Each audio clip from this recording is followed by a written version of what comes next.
Eu acho interessante essa questão, porque a gente pensar que é somente para um casal que não pode ter filhos, e não é isso. Às vezes tem uma família que tem filhos, né, já é uma família constituída e que quer ali ajudar a acolher uma nova criança, aumentar a família, né, ou pode ser uma questão de idade, que resolveu ter filho já com uma idade que não é possível, e aí também vai ter a criança. E a gente está falando muito de família, de casal, mas uma pessoa que não é casada e que quer ter uma criança, quer assumir uma criança, como hoje é muito comum, que é a vida moderna, né, isso acontece muito, pode ser feito? Pode sim, é o que a gente chama de modelo familiar monoparental. É a mãe e o filho, ou o pai e o filho. Como prevalece o interesse da criança, não importa se ela vai estar, por exemplo, com um homossexual que queira adotar, se o modelo de família é um modelo diferente, distinto do que a gente está acostumado, se é um solteiro. O que importa é que o interesse dela esteja ali resguardado, que ela esteja numa ambiência salutar para a vida dela. Então, o solteiro pode adotar, o divorciado pode adotar. Inclusive, os separados judicialmente, eles podem conjuntamente adotar e pode se estabelecer direito de visita. Não há vedação para isso. Não interessante essa visão, que, aliás, é algo superior a muitos conceitos, né? É verdade. De imaginar um casal que já não vive juntos e vai adotar uma criança. Pode adotar, sim. E aí a criança terá o direito de ter um pai, de ter uma mãe da mesma forma. Porém, em lares apartados, e o pai ou a mãe que vai ter a guarda, né, pode visitar alternadamente, como se fosse filho de pais separados mesmo. Mas imagina só, é melhor para a criança ter um lar dessa forma do que não ter, do que ficar na mão de um poder público que tenta cumprir o seu desiderato, mas não consegue. A gente sabe que os abrigos estão aí hoje como uma instituição que é uma medida extrema para poder tentar sanar um pouco os perigos, o risco social, né, da infância. Mas, infelizmente, não atende o que a gente necessita. Então, é melhor que a criança esteja no seio de um lar do que numa instituição.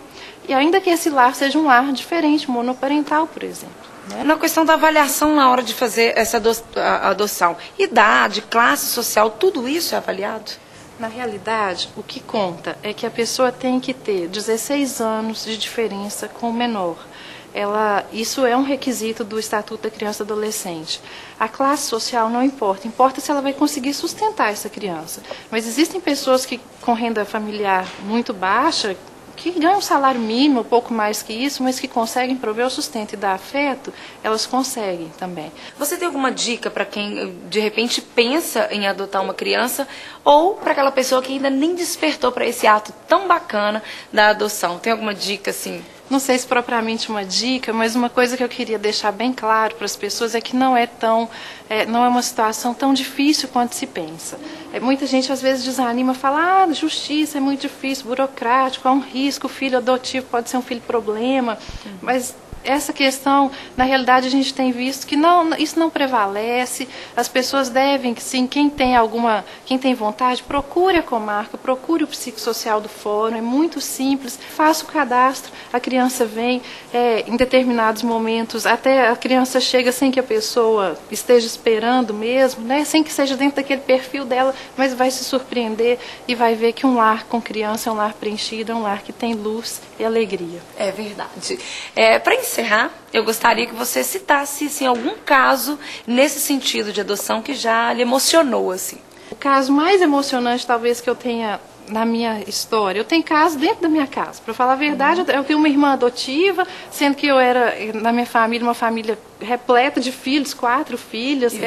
Depois de 25 anos, veio uma irmã temporona, né? Esse é um caso muito emocionante, mas é um caso pessoal.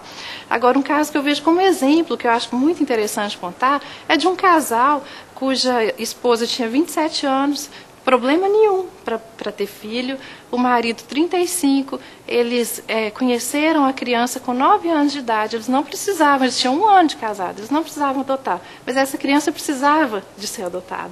Eles pegaram, convivem muito bem com ela, agora vão ter um filhinho natural, nascido, né, da mãe biológica mesmo.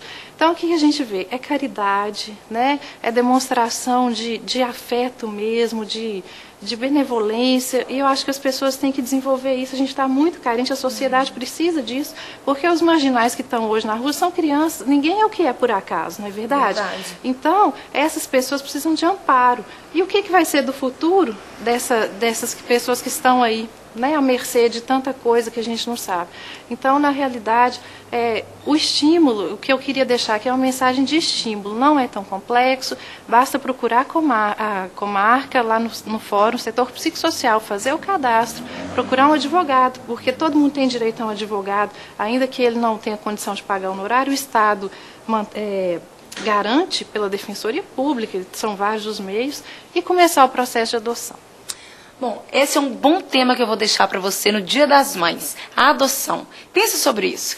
Liliane, muito obrigada, viu? Adorei os esclarecimentos. Espero que você volte outras vezes para falar mais sobre isso, dessa atitude tão rica, tão bonita, que com certeza só traz bênçãos, coisas boas para o seu lar. Obrigada, querida. Muito obrigada.